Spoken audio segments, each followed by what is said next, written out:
Well, buddy, it's Henry Weederman. I got a Husqvarna 450 Rancher, and let's talk about some issues here.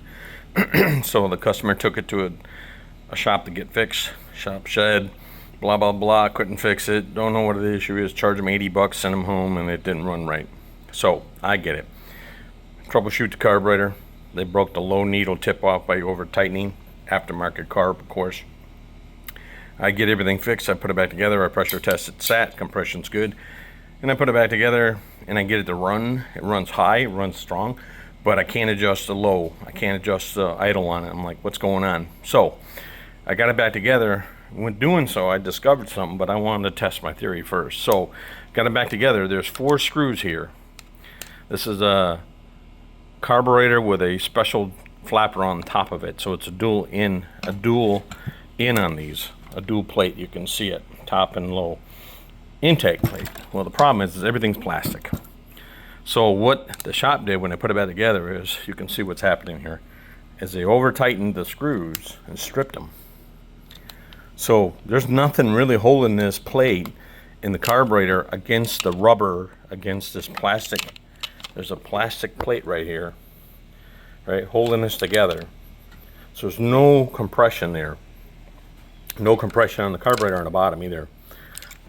Bottom ones are stripped out too, so you can see me just consistently turning it. So these aren't threaded plastic. These threads are big machine threads, and then when you screw them down into it, you just snug them up. What they've done is they over tightened them. So these plastic plates on the back side of this rubber diaphragm, there's one for the carburetor right here, see it? There's one for the top right here, and what happens is you lose torque on it. So then the carburetor doesn't seat firmly against the plate. It doesn't seat firmly here, and then you can't get the intake to adjust. So mainly right here, it's stripped through the plate. So you can't get it to form a seal. So what happens is you get air leakage through it. Common sense.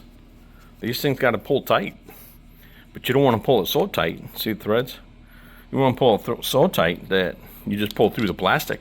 Now it's useless because nothing is giving you a airtight air boundary. So what happens is I can't adjust the idle at all because it's all over the place because it's drawing in air. It's not the seals on the crank. I already checked them, my pressure and vacuum test. It's the seals around the carburetor. So even though you pressure test the body of the saw and everything is nice and tight like new, if this is not working right down here and everything is sealing properly, it don't mean nothing. Doesn't mean anything. And I found that by not being able to adjust idle at all. I mean, I got the idle screw all the way in, nothing. I'm adjusting the low setting on the jet, nothing, no reaction. And it's just all over the planet, which clearly is a problem. You got an air leak. And where the air leak is, this complicated carburetor intake areas is these got to be simple. You don't need dual tubes and all this mess. I don't even know why they designed it this way. I mean, I'm not the designer of it, but so this comes off. I'm just gonna kind of see if I can show you without taking up a lot of time. Hold on one second. So I'm taking this top plate off these long screws, go all the way down through the carburetor into the intake plate, and you'll see here in a minute. See all that mess? Look at that, who designed this stuff? And so this comes off, ta-da, that's easy. And look at those long screws, see? And so they go all the way down into the carburetor, through the carburetor. Let's see if I can get it to work with me. And goes down into that plate, into this diaphragm, and pulls that tight, and pulls this tight to the carburetor and forms a seal, but it ain't working because the plastic's gone. I'll pull this off for you, I'll show you. There, see, into that plate. That plate, the screws are stripped. All the way straight through, they're useless. You can see the threads on them. You can see how long they are. And they're not supposed to go straight through it, they're supposed to thread into it, see? Garbage. So what's happening is that rubber boot right here not being pulled up to the face, and same with this one. See, this comes right off. See, it's all stripped out. It's shot. So Hence why you can't adjust it. So as a technician, if you don't know this, or even a novice at home and you don't know this, you'd be like, why is my saw, why won't it adjust? What's wrong with the carburetor? Could be not the carburetor, could be the plastic.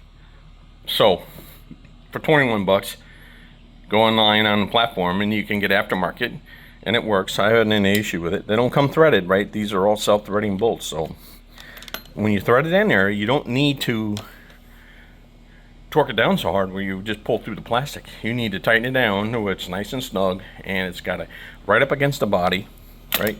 And the carburetor's not leaking. And then on the flip side, there should be gaskets here too. There was none here either. So whoever took this apart and tampered with it as a mechanic didn't know what they were doing and made it worse. But I think I got it down to what I think the problem is. I'm pretty confident myself. Spark plug gap's good, decompression valve's good, cylinder's good, compression's good, leak tech vacuum's good. So all we got to do is fix this carburetor and these wonderful pieces of plastic not working. Fix those. Get that carburetor to seat the way it should and seal the air leaks from here, and actually the intake of the carburetor here going into it to make sure it's got a nice solid seal. Otherwise, all it's going to do is go up and down in high rev. Then I'm going to pull this plate back off. I'll put a little bit of sealant on it too, because I just want to make sure when I put it back on there, it's got a tight seal there too, because that's a big area to leak against the cylinder, but I'm pretty confident it's okay. All right, well, that's Henry the Weeder Man out. You guys have a good Sunday.